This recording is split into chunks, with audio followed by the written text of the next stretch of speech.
3 secrets that explain every narcissist's behavior.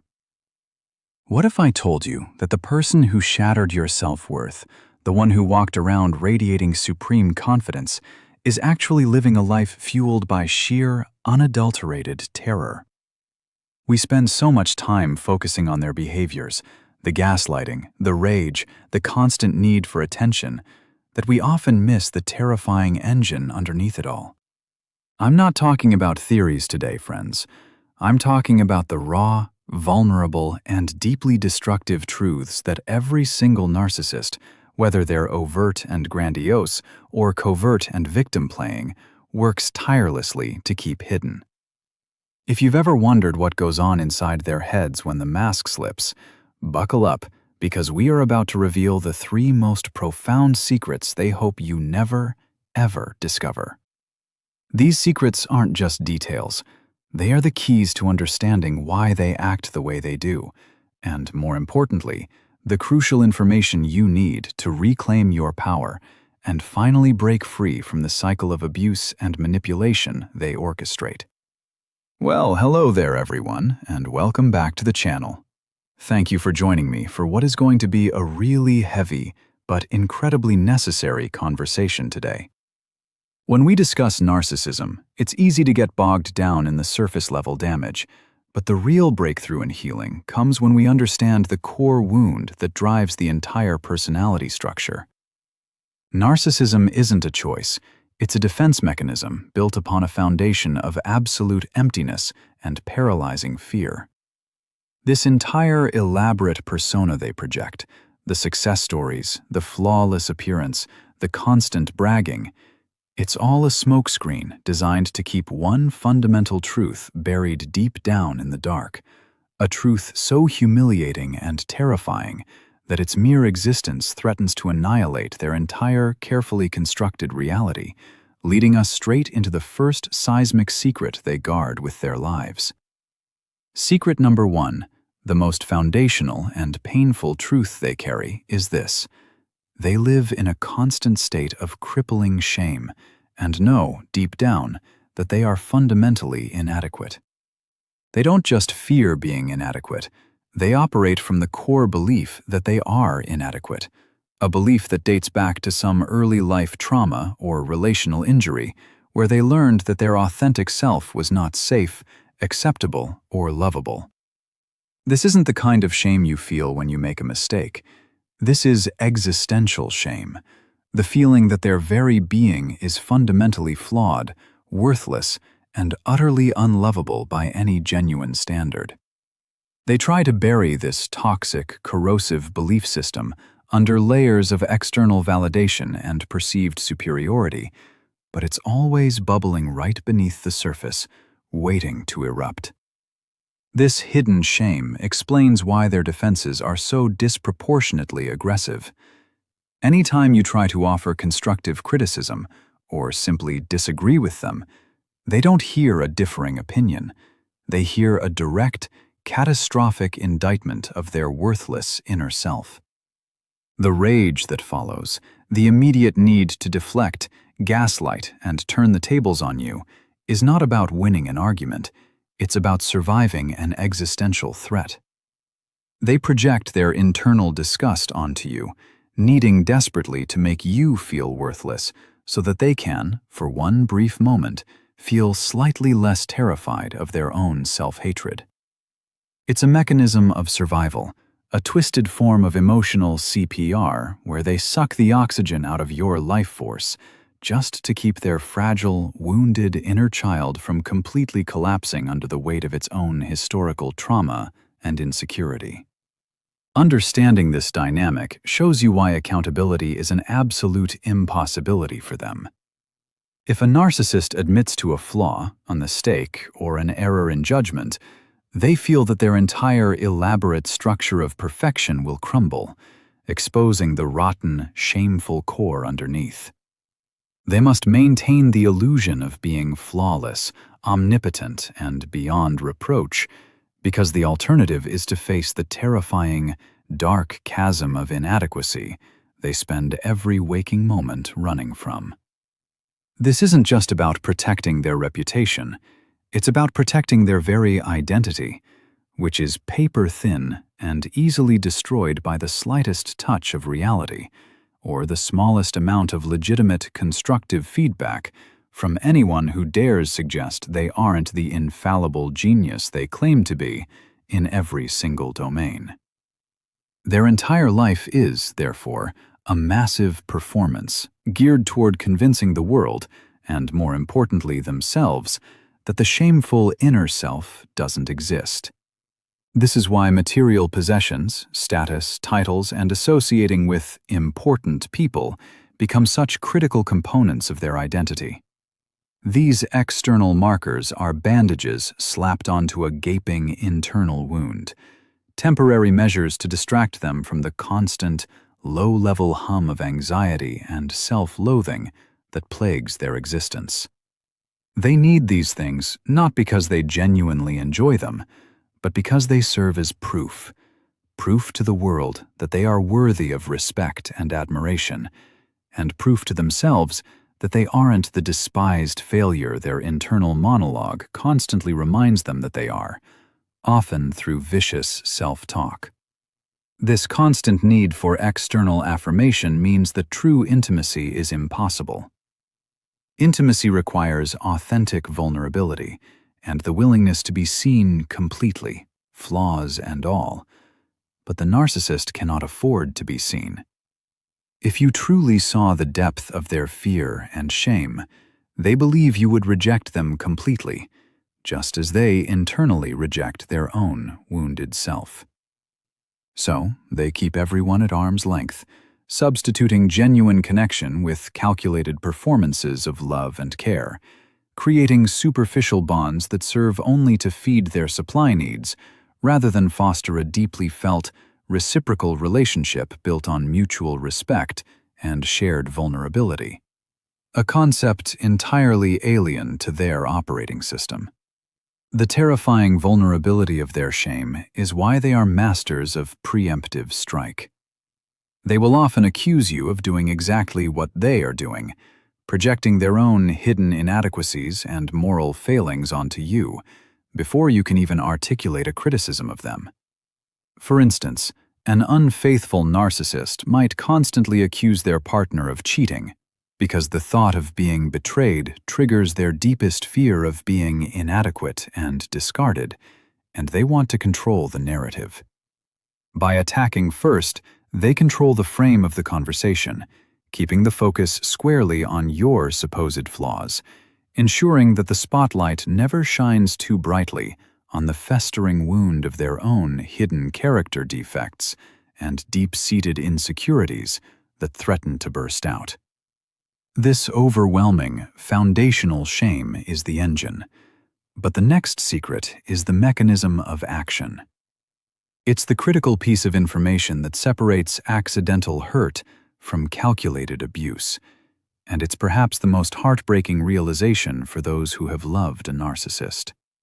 Most survivors spend years asking themselves, if I just explain how much they hurt me, will they finally understand and change?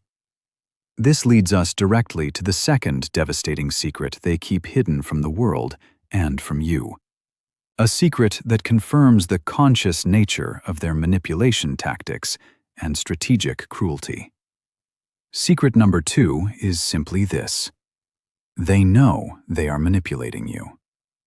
They are keenly aware of the mask, the performance, and the fact that they are intentionally deploying strategies designed to control, confuse, and destabilize your reality. This is not about unconscious bad habits. This is conscious, strategic behavior designed to maintain power imbalance and ensure the continuous flow of supply. They aren't confused about their actions. They are incredibly calculating, observing your reactions and vulnerabilities like a predator observes its prey in the wild.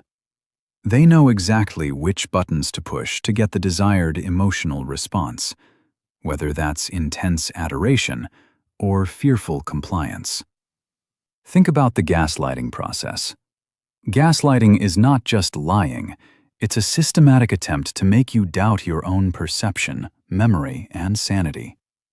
To successfully execute effective gaslighting, the perpetrator must consciously know that the reality they are presenting is false, while simultaneously observing and monitoring the victim's psychological decline and confusion. They are watching you question your sanity, and in that moment, they are reinforcing their own sense of superior intelligence and control, confirming to themselves that they are smarter, better, and more capable than you are. This conscious awareness is what makes the abuse so profoundly damaging to the victim's identity and sense of self-trust in the long run. This awareness extends to their use of charm and charisma, which they deploy selectively, like a tool, not a natural expression of warmth. They can flip the switch from loving partner to raging monster instantly because they view emotional expression as a tactic. They know when to shower you with praise, love bombing, to hook you, and they know when to pull back and punish you with silence, the silent treatment, to enforce compliance. They monitor your boundaries closely, not to respect them, but to find the weakest point to exploit for their own gain. Every seemingly kind or compassionate act must be viewed through the lens of calculated utility, an investment in future emotional or practical returns they expect to receive. The narcissist sees relationships not as partnerships, but as transactions. They are performing a role, often the role of the perfect partner, the sacrificial parent, or the brilliant leader, but they are internally evaluating the costs and benefits of maintaining that facade. If the cost, the effort of maintaining the mask, outweighs the benefit, the emotional supply and resources they extract, they discard you, often suddenly and ruthlessly, moving on to the next source of attention without a second thought for the devastation they leave in their wake, because they are operating purely from a place of self-interest and transactional necessity. This is the hard truth. They know they are playing you, and in a perverse way, the successful manipulation provides them with a thrill. It satisfies their need for control and momentarily quiets that nagging internal voice of inadequacy from Secret One. When they successfully convince you of a lie, confuse your feelings, or elicit a dramatic emotional reaction, it's proof that they have power, and power is the antidote they constantly seek for their internalized shame. They get a hit of validation when they see your pain, because, in their twisted logic, your suffering means they are strong and effective, and that fleeting feeling of superiority is their primary drug. So, when you reflect back on all the confusing, contradictory, and painful interactions, please internalize this. Their actions were often deliberate choices aimed at controlling the narrative and controlling you. They understood the emotional weight of their words and actions, but their need for supply and control always trumped their capacity for empathy or genuine connection. This conscious choice to inflict pain for personal gain is the bitter pill that survivors must swallow to fully understand the depth of the betrayal they endured and recognize the lack of remorse they possess. We've established the deep, existential shame, Secret 1, and the conscious manipulation, Secret 2. Now, we must address the ultimate driver, the desperate, non-negotiable need for others. This is the secret that gives you your true leverage, your ability to walk away, because it reveals that the person who acts so powerful is actually deeply, fundamentally reliant on external resources to survive. They project self-sufficiency, but the terrifying truth is that they are emotionally bankrupt and completely reliant on others to fill the void. Secret number 3 is the ultimate dependency. They absolutely depend on your supply and cannot survive alone. The narcissist's core self is hollow, an empty tank that cannot generate its own sense of worth, validation, or emotional stability. They rely entirely on narcissistic supply, attention, admiration, fear, resources, and even negative reactions from the people around them to maintain the illusion of their own adequacy. They are emotional parasites, and without a constant host, their true fragile self would be exposed, triggering the catastrophic collapse they fear most. They need you, not because they love you, but because your existence provides the mirror and the applause necessary to keep their manufactured self alive. When a narcissist discards a source of supply, they are not moving on to enjoy true independence. They are immediately scanning the environment for the next victim, the next willing participant who can step in and immediately begin filling the gaping hole inside. They simply cannot tolerate being alone with their own thoughts, because when they are alone, the shame, the fear, and the inadequacy rush back in, overwhelming them completely. This dependency is why boundaries terrify them. A boundary is you saying, "I am taking back control of my supply, and I am limiting your access to me." This withdrawal of resources feels like a literal threat to their survival, which is why they escalate when you try to set limits. They will engage in hoovering, love-bombing, pity plays, or explosive rage to break down the boundary and re-establish access to the resource they depend on, which is your emotional energy, your time, and your attention, no matter how negative the reaction is in the end. This desperation also explains the intense focus on image and social circles. If they can't get supply from intimate partners, they will demand it from their community, their workplace, or social media. They constantly require eyes on them, admiring them, fearing them, or talking about them, because the moment the spotlight is off, the empty chamber of their true self becomes audible, and that sound is unbearable. Their constant performative lifestyle is merely an elaborate, unending fundraising campaign for validation, ensuring their emotional accounts are never fully depleted. It is crucial for you to understand this fundamental weakness. When you begin to heal and detach, when you recognize their neediness and refuse to participate in their drama, you are removing their life support. The intense reaction they have, the rage, the smear campaigns, the victim narrative, is the flailing of a drowning person who is watching their only flotation device drift away. Their manufactured strength is a lie. Their true nature is absolute, profound, and terrifying dependency on external validation sources. The realization that they need you far more than you ever needed them is the single greatest piece of leverage you possess. When you stop giving them attention, positive or negative, you starve the beast. You don't have to fight them. You simply have to choose to stop being their mirror, their audience, and their emotional oxygen tank. They cannot survive the quiet, and that knowledge is incredibly empowering for anyone seeking freedom from their grasp. This is the secret they truly want to keep hidden. They are not the all-powerful dictator.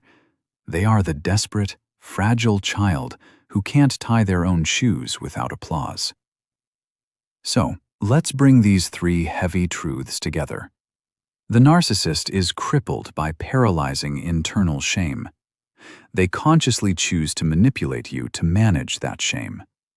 And they depend entirely on your reaction, your supply, to keep the entire flimsy structure from collapsing. Your healing journey requires accepting these realities, however painful, because acceptance is the beginning of radical self-protection and reclaiming your narrative. You can stop wishing they would change or understand you, because they can't. Their entire personality structure is a defense against the truth of their own emptiness. Your power lies in understanding that their cruelty was never a reflection of your worth. It was always a reflection of their overwhelming, agonizing internal inadequacy that they consciously decided to project onto you to avoid facing themselves. You were simply a pawn in their lifelong struggle to avoid the terrifying fragility of their own existence. A fragility they refuse to acknowledge, let alone heal, choosing instead to inflict pain on others. Recognize the conscious manipulation, acknowledge their desperate neediness, and understand that their mask is worn purely out of crippling shame. When you see them through this lens, as wounded, conscious manipulators who are utterly dependent, their power over you dissolves completely. You are no longer dealing with a misunderstood partner. You are dealing with a person prioritizing their own ego survival above all else, which fundamentally shifts your perspective and allows you to make decisions based on clear reality, not hope. Your path forward is about radical self-care, establishing ironclad boundaries, and moving into complete no contact whenever possible. Their secrets no longer have power over you because you know the truth. The king or queen you were dealing with is actually a frightened, empty child hiding behind a stolen, oversized crown made of pure illusion. Friends, thank you so much for sticking through this intense conversation. I know this information can be heavy, but understanding the roots of narcissistic behavior is absolutely vital for survivors to move past the blame, the confusion, and the constant questioning of themselves. Knowledge is truly your greatest weapon when dealing with these personality structures. Now that you know the secrets, you can use that awareness to fortify your defenses and prioritize your peace of mind and emotional stability. Take this insight, internalize it, and use it to free yourself from the emotional chains they tried to place on you. If this conversation resonated with you, if these 3 secrets helped illuminate your past experiences or gave you clarity today, please let me know down in the comments below. I read every single one, and hearing your stories is so important for building this community of strong survivors. Don't forget to hit that thumbs up button if you found value in this video, share it with someone who might need to hear these truths today, and of course, subscribe so you don't miss any future deep dives into emotional health and recovery. Until next time, be safe, be well, and prioritize your healing above everything else. We'll chat soon.